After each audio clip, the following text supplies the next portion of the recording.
Des temps difficiles sont-ils donc réservés aux entreprises US en Chine?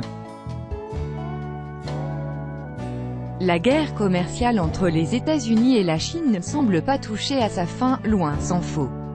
Donald Trump ne cesse d'alourdir les droits de douane sur des biens chinois, ce qui pénalise en même temps les entreprises et les consommateurs aux États-Unis.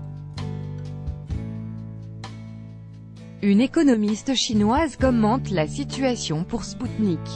Cherchant à punir les fabriques chinoises, Donald Trump nuit en même temps aux entreprises américaines, a indiqué à Sputnik Chen Fengying du Centre des recherches économiques globales à l'Institut chinois des relations internationales contemporaines, commentant l'actuel bras de fer commercial entre Washington et Pékin. La guerre commerciale ne manquera pas d'affecter tant les entreprises américaines travaillant chez eux que de simples consommateurs, les droits de douane imposés par les États-Unis brisant toute la chaîne de livraison dans le monde, a prévenu l'interlocutrice de l'agence.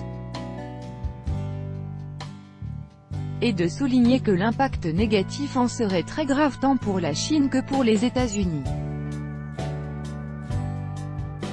Dans le monde entier, les intérêts des investisseurs vont en pâtir et même sur le plan psychologique.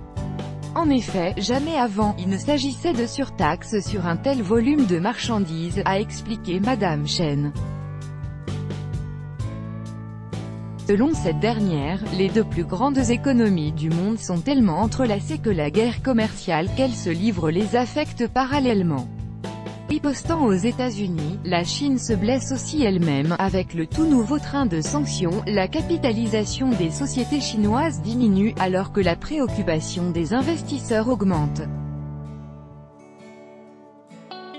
D'où l'exode des capitaux et la chute du cours de la monnaie nationale.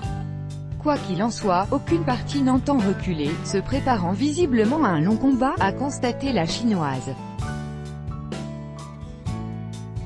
Se référant à des fonctionnaires anonymes à Pékin, le Conseil des affaires américano-chinois, USCBC, a récemment annoncé que, sur fond d'aggravation continue des rapports économiques sino-américains, la Chine pourrait suspendre l'émission de licences aux entreprises américaines. Bien que cette menace de créer des difficultés administratives pour le business américain en Chine n'ait pas été officiellement confirmée, les hommes d'affaires américains sont sérieusement préoccupés.